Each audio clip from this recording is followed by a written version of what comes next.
Alhamdulillah wassalatu wassalamu ala Rasulillah Sayyidina Muhammad ibn Abdullah wa ala alihi wa sahbihi wa wala la hawla wa la quwata illa billah ma ba'd. Al-Mukarramun yang sama kita muliakan, para asatibah yang hadir, guru kita Ustaz Imam Habib Syauqi yang baru saja menyampaikan mau'idhahnya, mudah-mudahan beliau selalu sehat, panjang umur, manfaat ilmu untuk kita semuanya. Ustaz Bazi Ali, juga Ustaz siapa namanya, Muhammad Rusli, yes, PDI. Karena dia juga sering lupa saya. Juga seluruh asatidz lainnya, mohon maaf saya tidak sebutkan satu persatu. Para sepuh yang hadir dan kongaman, juga seluruh sesepuh, tak lupa Pak Wasim beserta keluarga serta seluruh jamaah yang hadir. Alhamdulillah kita semua diberikan nikmat sehat walafiat. Mudah-mudahan hadirnya kita sebagai tanda syukur kita kepada Allah Subhanahu wa ta'ala.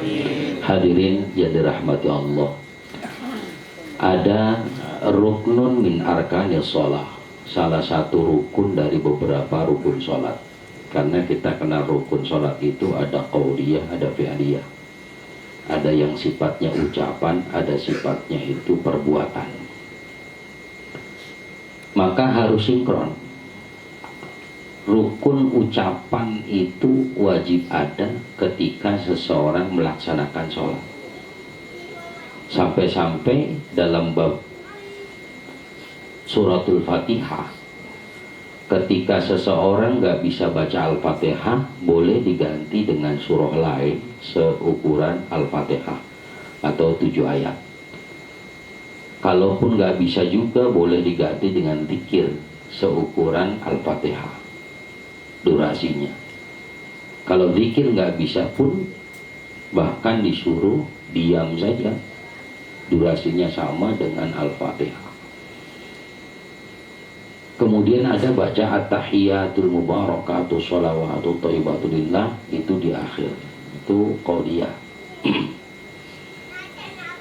Nah rukunnya itu ada qiyaman, diri, kemudian sujudan au ruku'an, ruku, sujud, i'tidal, kemudian al-julusu baina sajadatain, duduk di antara dua sujud. Hadirin, dari rukun qauliyah dan fi'liyah di dalam sholat itu ternyata lebih banyak rukun qauliyah, fi'liyah. Dari sekian rukun yang ada di dalam sholat, ada rukun ucapan, ada rukun perbuatan, ternyata lebih banyak itu rukun perbuatan. Rukun ucapan cuman Allahu Akbar, takbiratul ihram, baca Al-Fatihah, tahiyat.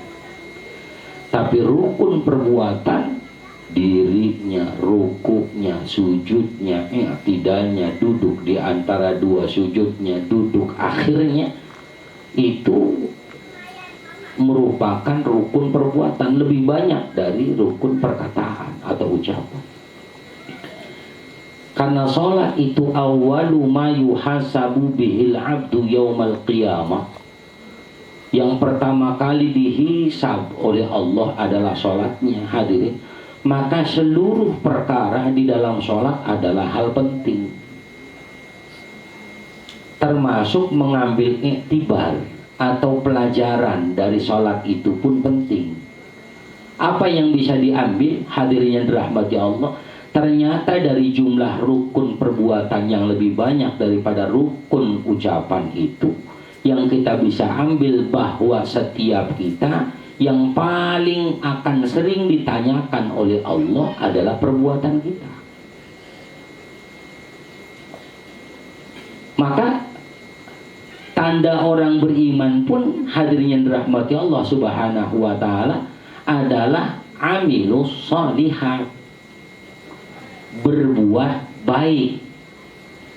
Jadi bukan perkataan baik, lebih kepada perbuatan baik. Maka hadirin yang dirahmati Allah Subhanahu wa ta'ala, Rasulullah ketika memerintahkan sholat tahajud kepada umat, Nabi sudah tahajud. Ketika Nabi memerintahkan puasa, Nabi sudah berpuasa. Ketika Nabi memerintahkan sedekah, Nabi orang yang paling sering sedekah. Ketika memerintahkan bersyukur, Nabi pun orang yang sudah lebih dulu mempraktekkan rasa syukur kepada Allah. Jadi hadirin yang dirahmati Allah Subhanahu wa taala, antara teori dengan praktek itu yang lebih banyak dihitung oleh Allah adalah prakteknya. Teori kebaikan banyak. Seseorang menasihati orang lain banyak, hadirin rahmati Allah Subhanahu wa taala. Bahkan gak sedikit orang yang kemudian di masa sekarang ini ujug-ujug tiba-tiba jadi orang yang subhanallah seolah-olah paling bijak dalam kata-katanya. Dia tulis entah di Facebooknya, dia tulis entah di Twitternya, dia tulis entah di status WA-nya. Seolah-olah ucapan yang disampaikan di seluruh tulisan-tulisan itu seolah-olah dia adalah orang yang baik, seolah-olah dia adalah orang yang bijak. Hadirin yang dirahmati Allah, padahal kita sudah seringkali menemukan orang yang ucapannya manis tapi kelakuannya pahit. Iya tak? Berapa banyak penipu itu pun berangkat dari kata-kata. Hadirin, jarang orang nipu cicing wae diem aja orang ketipu, jarang. Mesti orang ketipu itu karena berangkat dari kata-katanya. Itu hadirinnya dirahmati Allah Subhanahu wa ta'ala. Nah ini nanti seluruh persoalan hidup kita, hadirinnya dirahmati Allah, pada akhirnya bakal menemukan kematian. Dan pada saat selesai kematian, yang diperhitungkan lebih banyak di hadapan Allah itu bukan perkataan tapi perbuatan. Betul ada kalimat salamatul insan fi hifdzil lisan. Selamatnya manusia itu pada saat dia, hadirnya dirahmati Allah, menjaga lisannya. Jadi rukun qauliyah, rukun ucapan dalam sholat itu penting. Menjaga ucapan agar baik itu selalu penting. Tapi jauh lebih penting adalah bagaimana kita berkelakuan baik. Hadirin yang dirahmati Allah Subhanahu wa ta'ala, malaikat itu juga adalah golongan orang-orang baik atau golongan makhluk yang baik. Maka malaikat dikit dia punya ucapan. Saat seseorang meninggal dunia, toh pertanyaannya nggak banyak-banyak, nggak basa-basi. Man robbuka, man nabiuka, wa man imamuka. Cuman begitu, hadirin rahmati Allah. Nggak ada basa-basi. Kapan meninggal? Enggak. Dari kampung mana ini? Itu nggak ada pertanyaan basa-basi malaikat begitu. Hadirin subhanahu wa ta'ala. Emang apa bisa mati ini? Hadirinnya dirahmati Allah, tidak ada pertanyaan bahasa, tapi kemudian tetap kepada poinnya. Mereka akan tanyakan bagaimana apa yang kita lakukan ketika hidup di dunia. Dan ternyata man rabbuka, seringkali saya sampaikan, al yauma nakhtimu ala afwahihim wa tukallimuna aydihim wa tashhadu arjuluhum bima kanu yaksibun. Dan pertanyaan yang disampaikan malaikat pun itu nggak dijawab dengan ucapan, tapi dijawab dengan perbuatan. Hadirnya dirahmati Allah Subhanahu wa ta'ala. Maka bisa dikatakan bahwa mati itu cerminan dari kehidupan. Jadi mati itu cerminan dari kehidupan. Hadirin, yang namanya cermin itu tiada dusta. Itu cermin. Ketika kita bercermin, ya jelas nyata. Kalau memang kulit kita putih, ya kelihatan putih. Kalau memang kulit kita burik, ya kelihatan burik. Itu hadirin. Kalau memang kita kelihatannya gemuk, ya kelihatan gemuk. Kurus, ya kelihatan kurus. Cakep, ya kelihatan cakep. Tua, ya nggak bisa dimudah-mudahin itu cermin. Dia jujur, Allah Subhanahu wa ta'ala. Maka mati itu persis kayak begitu. saat hidup kita berantakan, matinya pasti nggak bakal benar. Ya, hadirin. Kalau hidupnya susah terus dengan apapun, maka matinya pun nggak ketemu senang. Hadirin yang dirahmati Allah Subhanahu wa Ta'ala, maka hidup itu harus bisa menyenangkan, membahagiakan, dan menggembirakan. Itu harusnya. Jadi ma'asyiral hadirin yang dirahmati Allah Subhanahu wa Ta'ala, sampai-sampai saking kita minta petunjuk biar supaya bisa senang terus, itu dalam sholat kita selalu minta 17 kali. Ihdinas shiratal mustaqim. Tunjukkanlah kami jalan yang lurus. Bahasa lain, berikanlah petunjuk kepada kami supaya bisa bahagia. Shiratal ladzina an'amta 'alaihim ghairil maghdubi 'alaihim waladhdallin. Jalan orang yang kau berikan nikmat atas mereka, orang yang kau berikan kesenangan kepada mereka, bukan jalan orang yang engkau murkai, juga bukan jalan yang kau sesatkan. Itu tiap hari kita minta. Nah, hadirin yang dirahmati Allah Subhanahu wa Ta'ala, ternyata orang terdahulu itu mereka mengikuti cara-cara orang yang mendapatkan kesenangan dari Allah, maka insya Allah meninggalnya pun dalam kesenangan, husnul khatimah.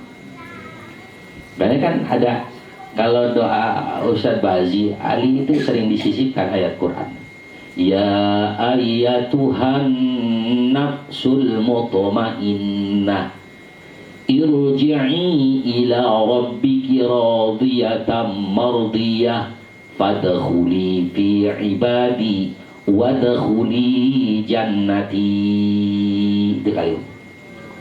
Ya ayyatuhan nafsul mutmainnah, yang dipanggil orang yang tenang hatinya. Orang yang tenang hatinya adalah orang yang senang, gembira, orang tenang. Kalau susah ya artinya nggak tenang. Dan yang dipanggil radiyatam mardiyah. Radiyatam mardiyah. Radiyah orang yang senang, mardiyah dan yang disenangkan. Jadi hadirin yang dirahmati Allah Subhanahu wa Ta'ala, bukan hanya senang sendiri-sendiri, tapi juga mampu menyenangkan orang lain. Itu berarti ketika dia meninggal dunia, hidupnya di akhirat senang. Karena sekali lagi, mati itu cerminan kita saat kita hidup. Hidup sering kali susah dan sering nyusahin orang, sudah pasti ketika mati nggak bakal dapat kesenangan. Bahkan matinya pun nyusahin orang hidup. Hadirin, ya mati, kalau orang mati masih bisa nyusahin orang hidup kan kebangetan. Hidup udah bikin susah, mati nggak kelar-kelar nyusahin orang. Ya Allah Subhanahu wa Ta'ala, itu dia meninggal udah alhamdulillah banget orang. Alhamdulillah, mampus juga tuh. Allah Subhanahu wa Ta'ala. Nyatanya belum kelar itu alhamdulillahnya. Allah Subhanahu wa Ta'ala masih sempet-sempetnya nyusahin orang. Hadirin yang dirahmati Allah Subhanahu wa Ta'ala, karenanya kita dihadirkan ini kan bukan karena kebetulan, bukan, tapi karena Allah masih kasih sehat kepada kita, kaki bisa jalan. Allah masih kasih sehat pada kita, telinga masih bisa dengar. Allah masih kasih sehat pada kita, hati masih bisa merasa untuk beranjak atau melangkah ke tempat ini. Dari sini ada kafa bil mauti wa ilmu, bahwa mati itu adalah nasihat, ya. Mati itu adalah pengingat buat kita bahwa setiap kita bakal menemukan mati, dan mati itu, kondisi mati seseorang tergantung bagaimana hidupnya. Oleh sebab itu hadirin yang dirahmati Allah Subhanahu wa Ta'ala, mudah-mudahan seringnya hadir kita di tempat-tempat takziah itu membersihkan kita punya hati. Karena hati yang kotor itu sulit pengingat mati itu masuk, sulit. Kalau ngingetin mati udah susah, bawaannya udah hubud dunia, pasti pengennya bagaimana nguntungin saat hidup di dunia, pengennya dunia terus. Nah kalau orang udah hubud dunia, kata Nabi, itu roh sebelah khotiat, itu puncak dari segala kesalahan. Orang kalau udah demen dunia, sama bini salah, jadi berbuat salah, sama orang lain berbuat salah, sama saudara berbuat salah, sama siapapun berbuat salah. Sebab apa? Terlalu cinta terhadap dunia. Hadirin yang dirahmati Allah Subhanahu wa taala, mudah-mudahan Allah sehatin hati kita. Mudah-mudahan Allah jadikan lahiriah batinnya kita sehat, dan supaya mudah-mudahan Allah selalu tunjukkan bagaimana cara kita hidup yang baik agar mati kita dalam keadaan yang baik. Husnul Fatimah ala hadiniya al-Fatihah.